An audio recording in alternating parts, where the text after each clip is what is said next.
We will now get a situation report from Kira, Ganti and Paki from Switzerland about these from the Swiss net politics scene, and they more or less deal with the same issues that we've had in German net politics as well, and that we keep having to deal with in an infinite loop.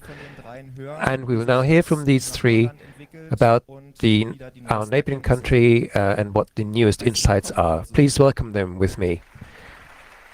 And welcome to our translation of this talk on Swiss net politics. You're going to listen to Sebelis, Desco and YT, hashtag C3T, Twitter account C3Lingo. Now, we're very happy to be back for the 36th Chaos Communication Congress and take you on a journey on Swiss net politics from Lake Constance to the Matterhorn. And our travel guide in the next hour will be a travel guide.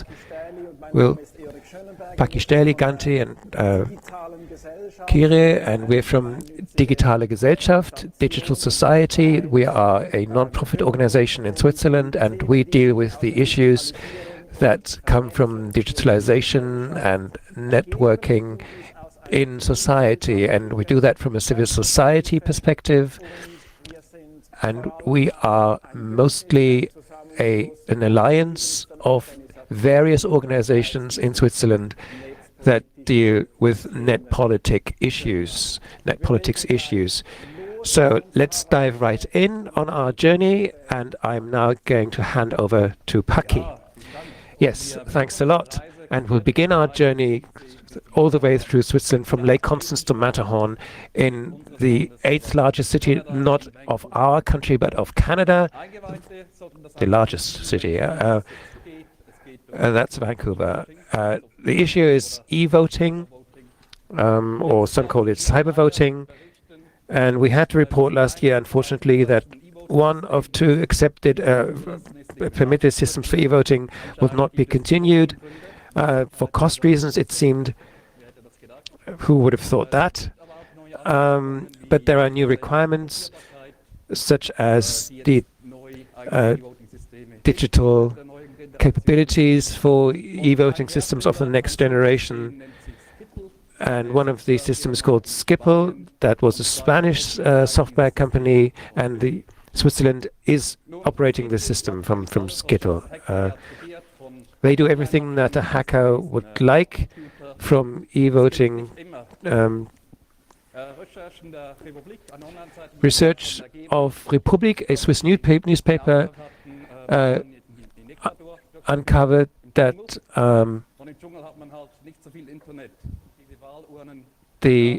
some of these urns are somewhere in the jungle. They are paperweights, more or less, which had to be counted in Spain,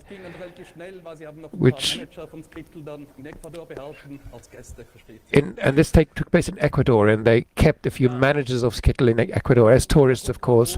Now, the pressure was high on Skittle that it should work in Switzerland, and they said, we will try to prove that our systems are safe. That was the idea, and we thought that we would run a public intrusion test.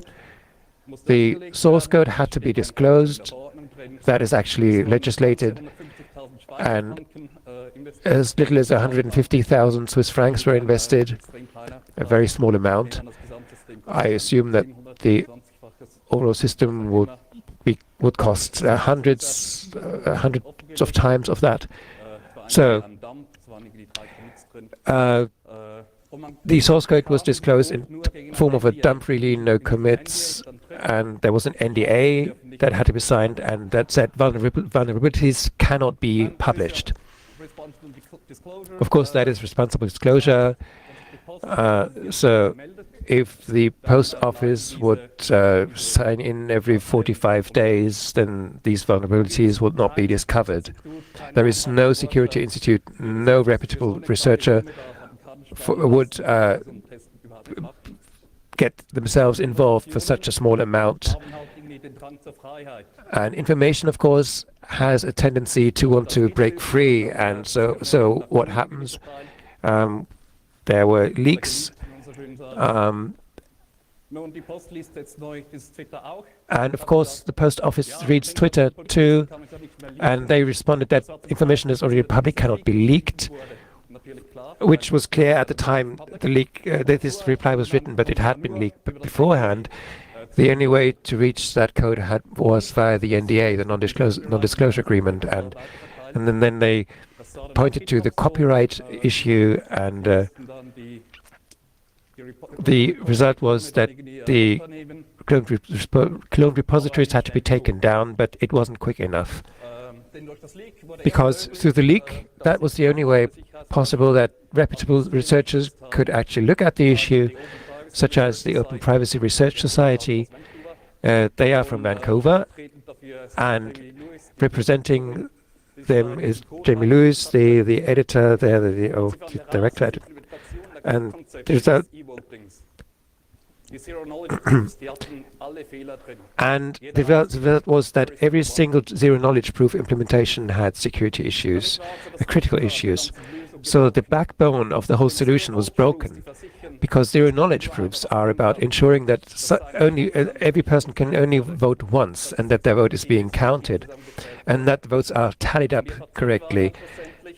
So the result in the end was, well, burn it with fire.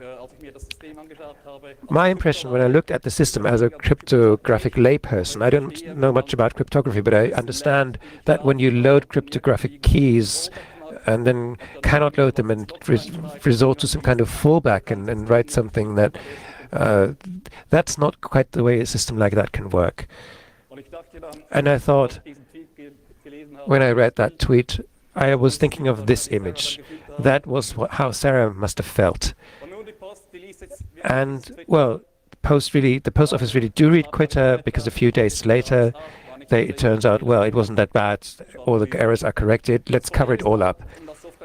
And the problem, of course, and I know that as a software developer, I write a line of code to fix something, then I have 2 new bugs. At least that's how I experienced it.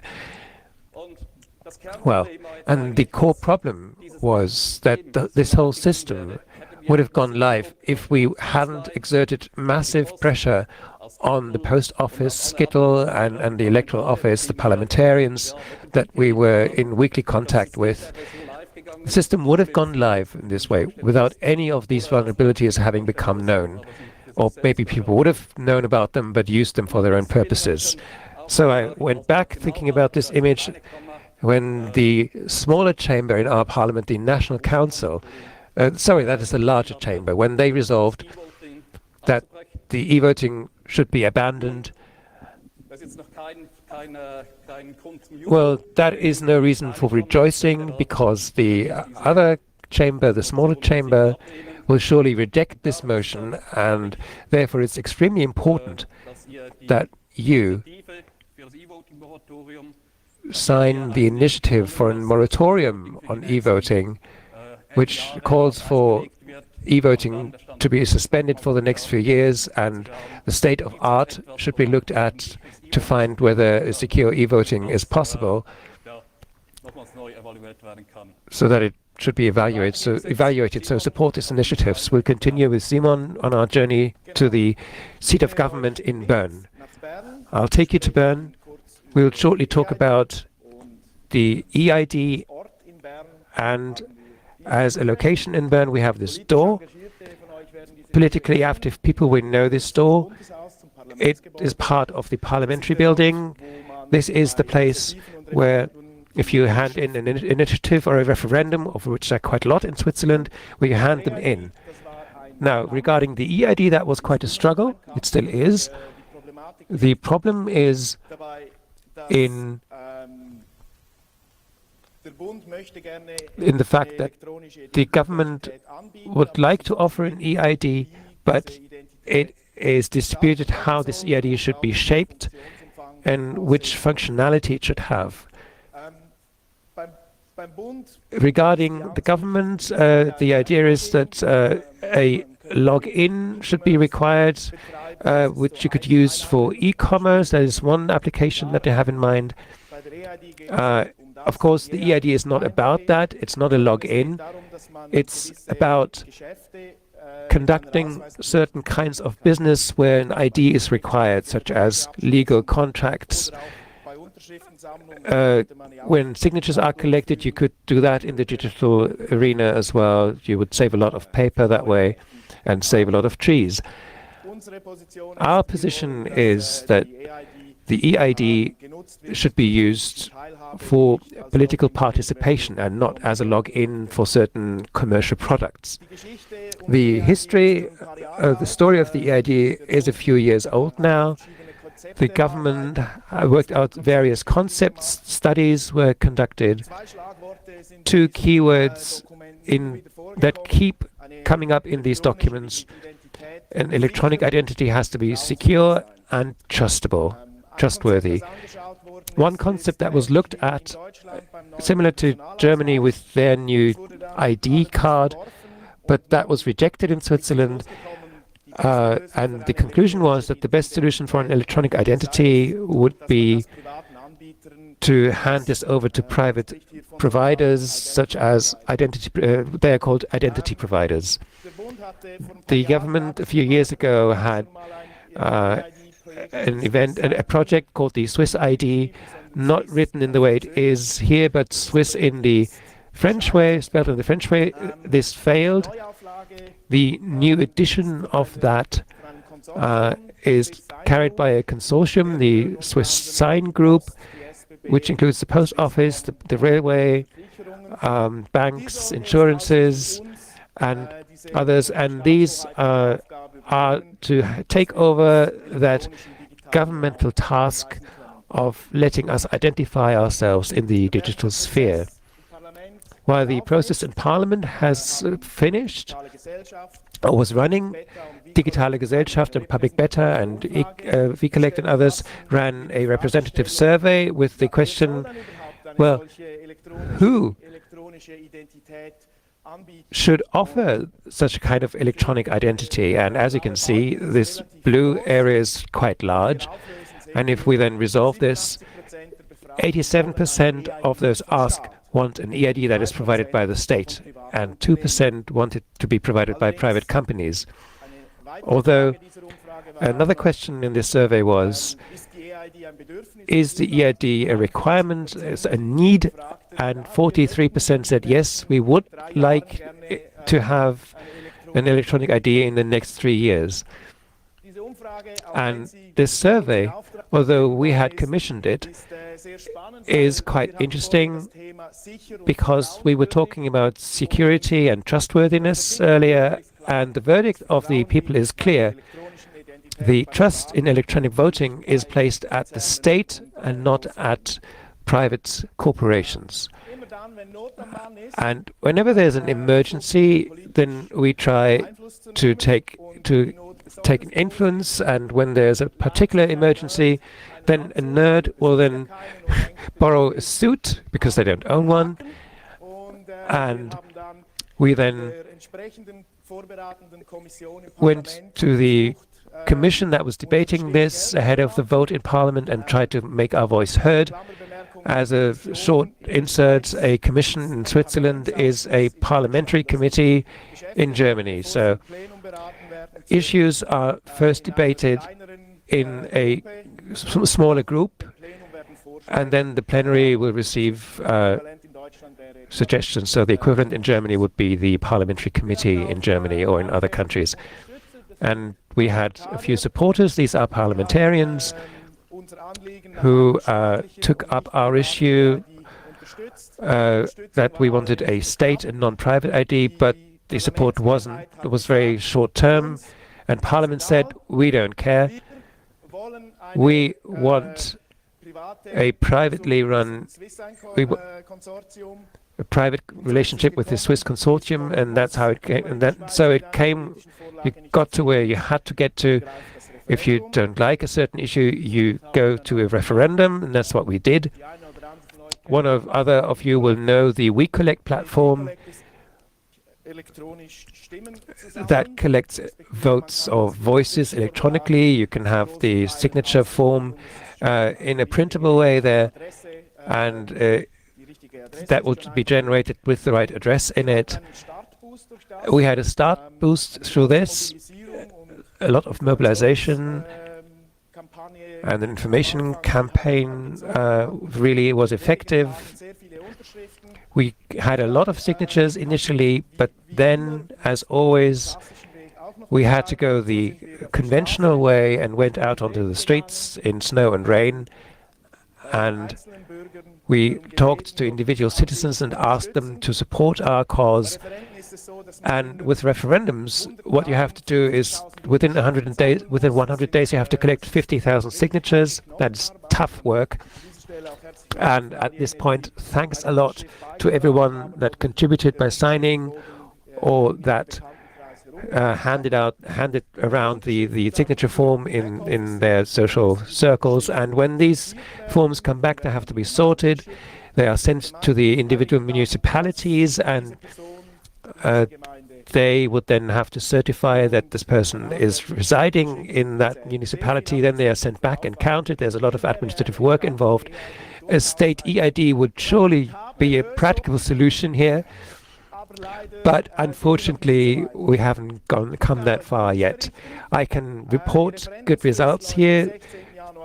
The referendum deadline is the 16th of January, and the fairy dust has started. We won't have just 50,000, but actually around 70,000 signatures.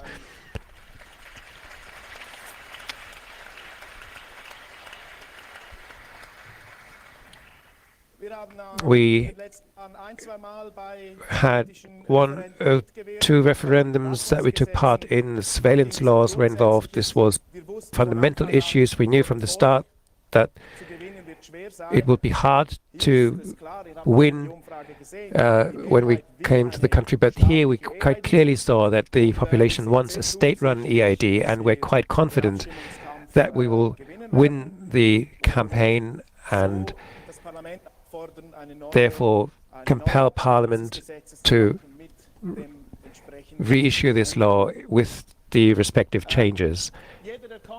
Everyone that wants to come, 16th of January, 1:45 in Bern, in the square in front of the parliamentary building, there will be a ceremony and the signatures will be handed over, and probably in May or September the Swiss population will be able to vote on the issue. So now Paki is going to take you to a very special place.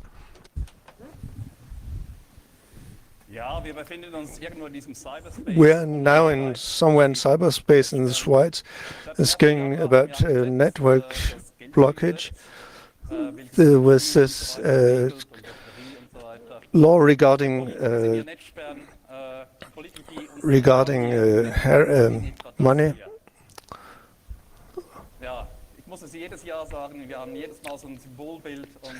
Each and every year we have a special picture to illustrate the problem. These blockings are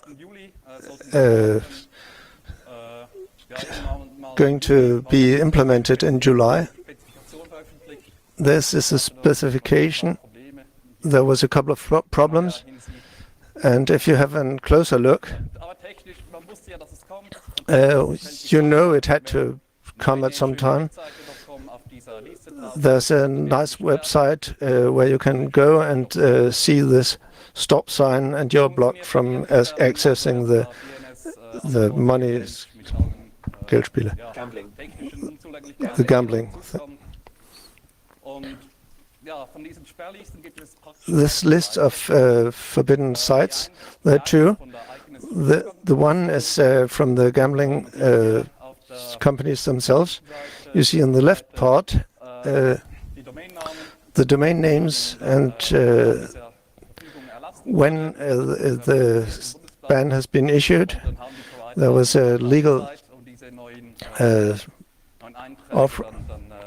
publication, and there's a deadline for publishing. You can see these are sorted by date and not by name and not by date. This is the other one. You see the newer updates appearing. I've had a look at these sites. as when they were published a couple of days later. I've clicked through all these. Lists are containing 39 posts, 32 different companies. Some companies have several websites with URL 1 to 17, and they're twice in this list. The list from Comwall was more complete with. At the time when I tested these, two of these were blocked. As a Swiss citizen, when I wanted to go there, that means I either got a stop page that I couldn't use this, or I could not choose Swiss as a country of origin. And now you can see this stop page, and the alternative page telling this is not available. So I couldn't use these offerings. And in the law says you can't be prohibited from accessing, but it comes even worse. This specialist of sanitational things that is probably a error. But if you come from Switzerland and view this site, you can see the blocking is not accurate, and they're actually blocking too much.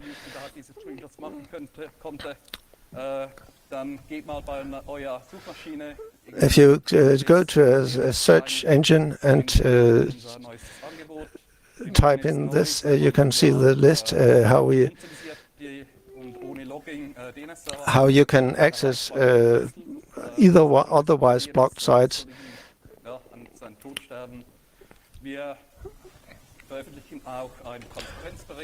We also publish a transparency report, and now we take the S-Bahn, so the train, to Glarus.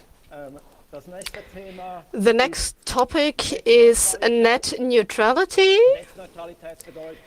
This means that all data packages should have the same transmission rights. This is one of the essential aspects of the internet, where I should not be in the position to ask anyone for approval to offer a service on the internet. This is an example from Portugal, where with a so-called zero rating, certain services are included, but others have to be paid additionally. We do not want that this is possible also in Switzerland. We do not want that not included services in such packages have worse quality and transmission. So over several years, this discussion is already ongoing. It started in 2013, where we were invited in a discussion group to discuss how to regulate net neutrality in Switzerland. A lot of meetings over an entire year with heavy and difficult discussions. A lot where we were the ones in the lead of setting the topics. The result was very disappointing. It was a rather weak report, reporting on the different arguments of the members of this discussion group. And in 2016, subsequently, a draft law was published. And in this draft, it was only talked about transparency, but not net neutrality as such. So it would have been a way back, a turn back from the quality principle, and we would have had a much worse situation than now without this draft law about net neutrality. In November 2017, so a year later, we were invited to describe our position in the parliamentary group, and we used this opportunity to propose our own draft law, how net neutrality should be best put into law. And then some movement ensued, actually, and the Commission answered on our proposal and changed their draft law, which has been approved by the large parliamentary group, and then it moved over to the small chamber, where the so-called special services were introduced. This is a similar discussion that also happened in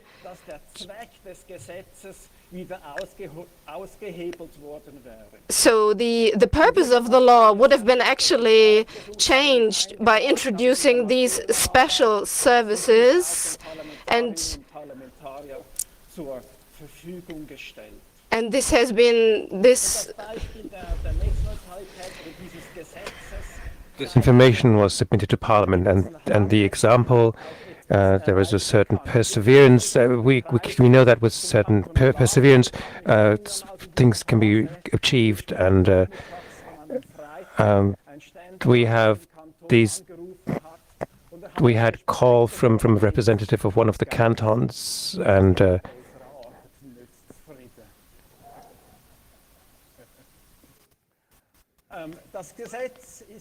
the law was then enacted or resolved. It is part of the telecommunications law. The regulation on net neutrality is included there. There are exceptions for special services, but these are now put in a way that they can only refer to a provider's own services, such as TV or internet telephony.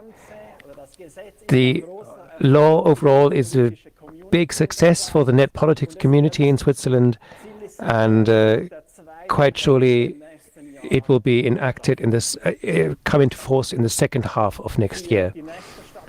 Now, to the next station on our journey, we go to Zurich, Switzerland's largest city, and we will look at copyright, the copyright law in Switzerland. In Switzerland, a revision project was started this year, and before we get into the technical details, and a pre-remark. If a law is, before a law enters Parliament, you can give your own opinions as a member of the population. Certain institutions are being written to and asked for their opinion, but citizens can hand their opinions in as well. And 1,200 replies were received at the respective department, so that is almost a distributed denial of service attack on them.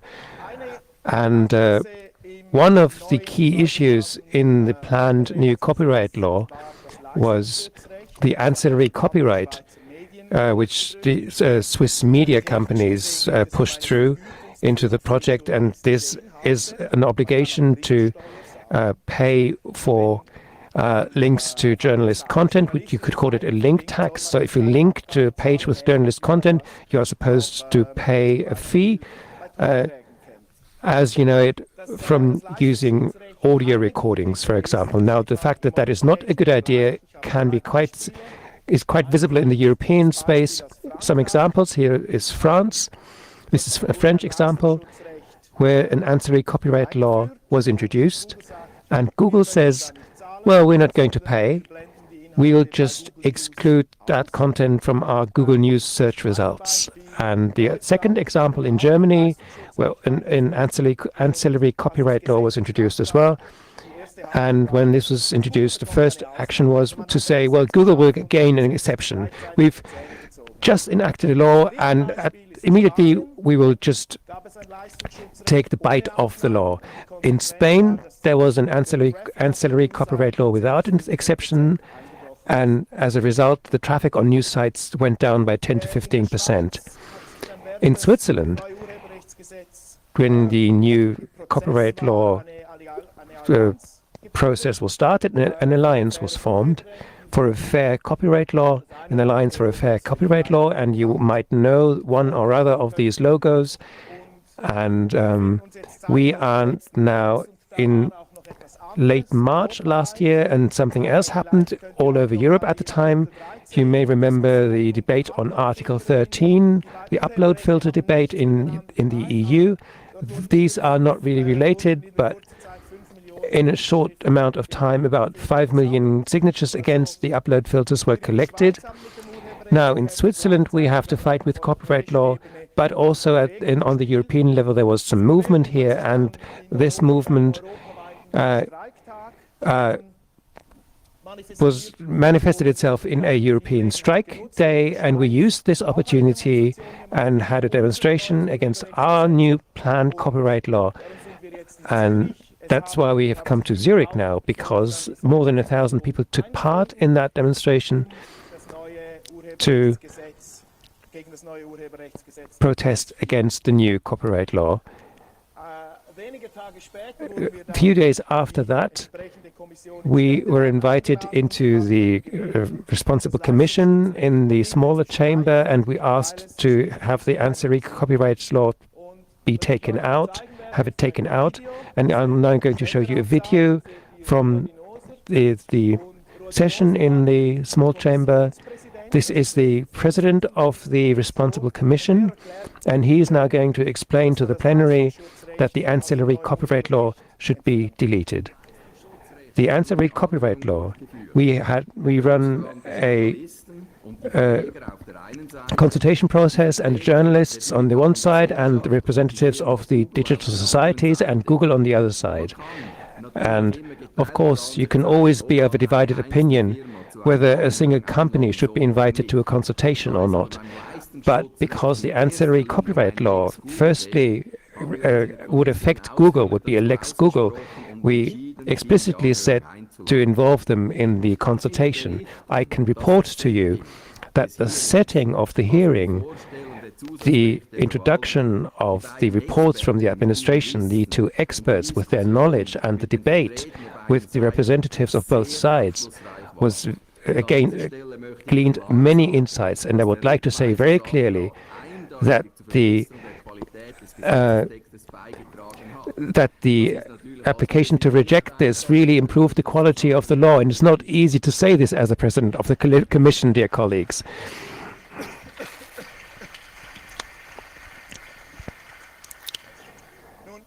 Well, the new copyright law was then passed in Parliament. The ancillary copyright was taken out, and there would have been some other items that we didn't like in the new law, but at least we were able to take a small part out. So a partial success, very nice in Borat style. Oh, sorry. We are now moving on into depths of the canton of Aargau. We are going to Oberwil-Lier now. That's a place you can drive around like this. It's going to be a data protection law. The now current law has been passed 1993. It's quite old now. There has been a couple of years debating the law. The law is, for the time being totally rewritten, the two chambers of parliament are passing it back and forth. The new law is going to be compliant with the European law. So we also in the future can be regarded as being part of the Europe, and data can be passed over the border with no problems. Compared to today, it is in danger of being less protective than it is today. The target is to modernize the parliamentarian from this place to this man. The law is a moloch, a huge collection of nonsense and superfluous laws. SP, Green Party and Liberal Party are not considering this law to be going far enough, and the argument is that there has to be taken some consideration that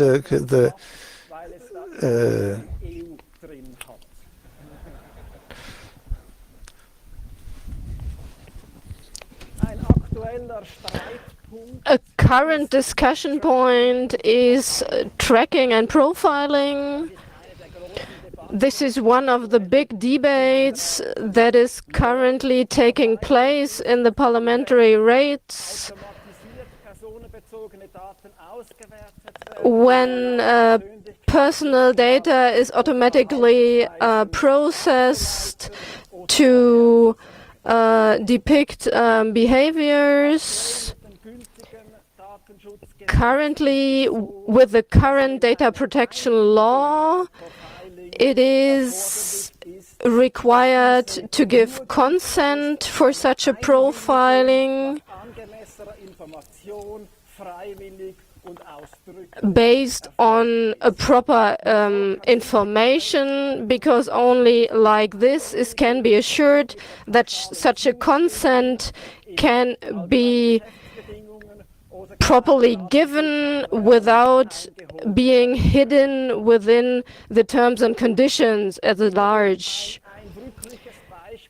This is an example with such a profiling, Cambridge Analytica, where psychological profiles of millions of people have been created by a Facebook app, which have then been used in the US voting campaign for micro-targeting. But also in Switzerland, more and more activities have been launched to create tracking on Swiss paper internet sites. The goal is personalization, advertisement, but also personalized content. And this is what it is the current debate is on, so personalized profiling. The goal is to agree on a risk-based approach, which means that there will be a profiling with high risk or low or middle risk to be differentiated, to then decide whether an explicit consent is required or not. For this, as an input criteria, it is to be decided or to be differentiated based on the source of the data, which is a bad decision, because if you look at the Cambridge Analytica case, one source can have very high risk information already. So if you then combine sources of different areas of life, the risk would even increase. But here it is currently unclear what really is meant with this risk-based approach. And it is unclear whether the parliamentary chambers will agree on this. What it also means that an opt-out would be missing, actually, in this case. So what we are requiring, what we are requesting is that there should be a simple and easy opt-out approach or possibility for everyone, so that everyone can actually use a service but can say that they don't want to be profiled. So such an opt-out approach would also be good for this website. So now we continue our travel. Now at Lucerne, data richness. You can make a lot of data, money with data. The so-called Datenreichtum. There's this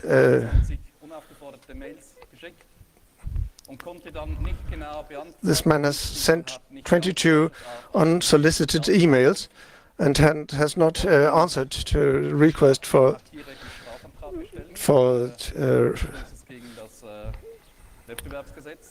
and now there's this bill for unsolicited mail. He's got a fine on 220 franc. But curiously, a couple of days after this event, at Info Big Brother Award has received spam mails again. Some data you haven't access to can be leaked as well, has Swisscom experienced. The product MyCloud, there's a Dropbox kind of thing with precision and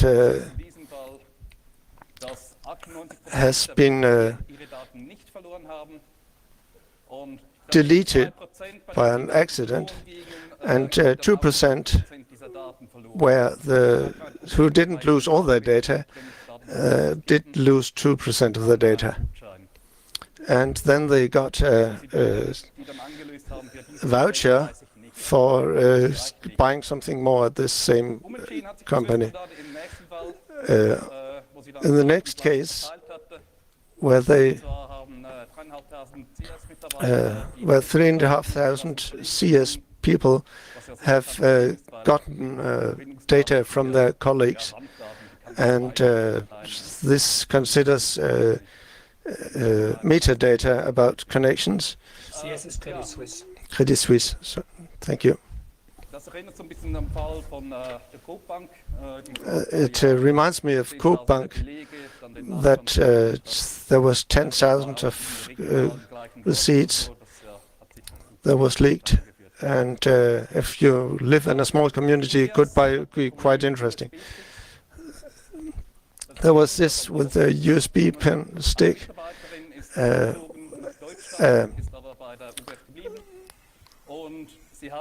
A woman who was working as USB was moving to Germany, and on her USB stick, I didn't get that. There was well, the data was then obtained by tax authorities who handed it on to France, and that's how it worked, that the bank secrecy was actually violated, and this came to court. We don't quite know why the court case was rejected, but this person had to pay extra tax costs and legal costs as well. The next case is a curious one. If you move in the net, you need Tor. What you should not do is go to the Apple Store and log in there or use the Wi-Fi, because there is video surveillance there. And the police then obtained the IP address and took some screenshots from the video camera and printed them out and included them in the file, as you do with modern police work. And the problem was that the images were kind of poor, and the police in the canton of Zurich has 3D measuring technology for photographs. They have laser scanners to make sketches, produce sketches, and with these, the accused was then measured.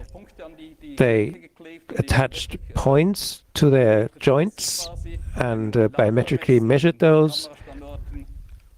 And in the end, the result was, for the investigating authorities, that they had ensured the identity of the accused. Now, if you do nonsense somewhere, don't do it at the Apple Store. And now to the last part of the journey. And again, we're coming back to Zurich. To conclude, I would like to point to some events and meetings. We have, this February, we had a winter congress in February 2019, which will also take place in 2020 in February. We will then go to the Rote Fabrik, the Red Factory, with the new edition, the third one of the Winter Congress, and that will take place on Saturday, the 22nd of February 2020. There will be 28 talks and workshops, and that the Winter Congress will also mainly be for exchange, and the detailed program and tickets are available from now on. And in April, we will have a data travel office in Zurich. We will open that in April. We will move together with other NGOs into a shared hacker NGO flat. We'll have various institutions coming together here in this space near the Hartbrücke in Zurich. And then in 2020, we'll have various meetups. In particular, I would like to point to the Netpolitics meetup on the 9th of May in Bremgarten. That is our semi-annual meetup where the more active members and organizations within Digitale Gesellschaft will spend a few days talking about the issues that they will consider relevant in the remainder of the year. And also at Congress here, we will continue next to this talk, which is, so at 3:30 we will meet in the lecture room M2, where we will talk about the issues coming up next year, and we'll seek an exchange. The lecture room M2 is reachable by going through the glass hall, going to the Adder hall and turning right before you enter the Adder hall, really. And we would love to have as many people as possible from you and meet you over there. But we will be present around over the 4 days of the Congress, and our location is just below this hall E here. This is, I think it's the About Freedom cluster that the translator adds. So we have a few minutes for questions, and we are available for those.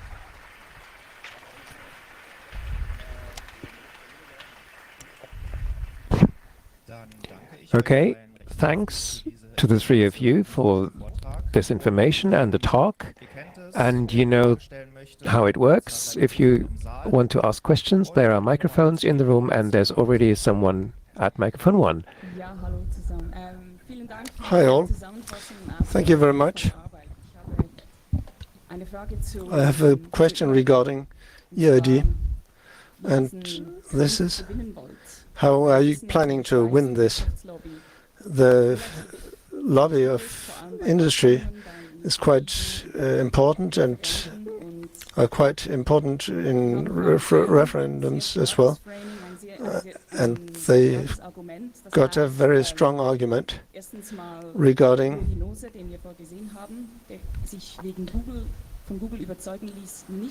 the Commission the President. parliamentarian who was convinced by Google.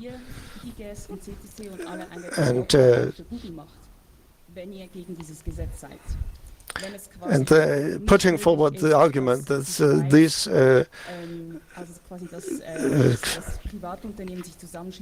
people are in fact working in favor of Google. And the main argument is that the one who's really got hurt is Facebook and Google. And the second argument is, then they will say that the state is having a big role in this, not in running the system, but in verifying the actual identity. How are your strategy for convincing the public? I'm afraid that the problem is that the 87% who want the state to run this might have this opinion, but they're not active, and I'm afraid that the people who don't care will make up a big problem. Yeah, well, the question of the EID, this is the main issue is, in my opinion, is what it's going to be used for. And from our point of view, it's quite clear that it is about the transition of the conventional ID documents into the digital world. And we see the need for an electronic identification, an electronic ID everywhere where you have to identify yourself, which means that whenever I have a mobile phone subscription, want to open a bank account, or want to conduct e-government processes, it's not about having a general overall login, and least of all a central login with an EID. And that is a different objective to that Swiss Sign wants to pursue, or Google. We do not want to enter into competition with a Google login or a Facebook login with the EID. And we cannot do that anyway with a Swiss law. That is the wrong approach. Maybe through international standards we could do this, but not through a legislation in Switzerland. Companies outside of Switzerland would not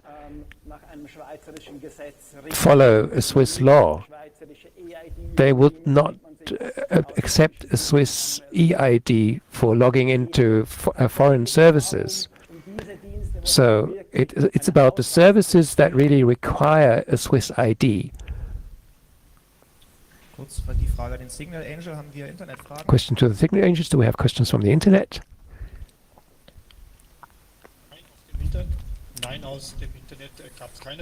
No question from the internet. There had at least been one listening from Switzerland. How nice. I wonder if any non-German speaking Swiss people were listening to the translation. Thank you very much. I've got one question for the AID. This public vote has been described as this, we're going to win this one. I'm a teacher And if I look at the people who are supporting this, and there's a couple of names who are quite interesting, and these all kind of pensioners.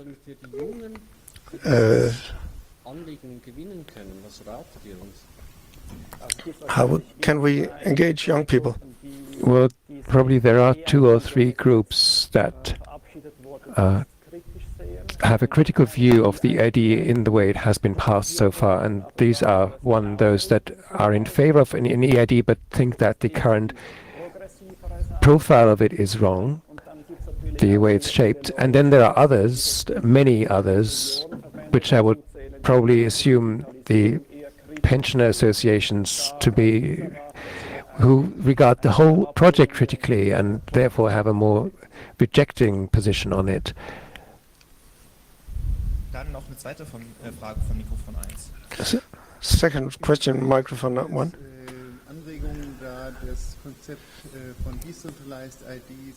The concept of decentralized IDs is proposed to be integrated in IID. The state will act as a provider for the actual identity. Well, decentralized, that is something we would like to see, but our approach would rather be one similar to that taken in Germany, where you have verified identities that will be stored in the ID documents, for example, on a smart card, and the issuing of such an EID would then come together with the issuing of the conventional document. You wouldn't need to set up a separate infrastructure or a central database that is currently envisaged. So, in places where identity cards are produced, the conventional ones, the smart card with the extra identification properties could be produced, and the necessary information for the electronic signature could be added there as well. In the currently passed law, this option has been taken out and or is not included, and these infrastructures by the identity providers would then not be needed with such an approach, and we would like to have that neither by the state or private providers. So it would more be like in the Israel ID. Israel, Iceland, what was mentioned? I see no further questions, so I'm now going to close. And thank you to all speakers, Kere, Paki.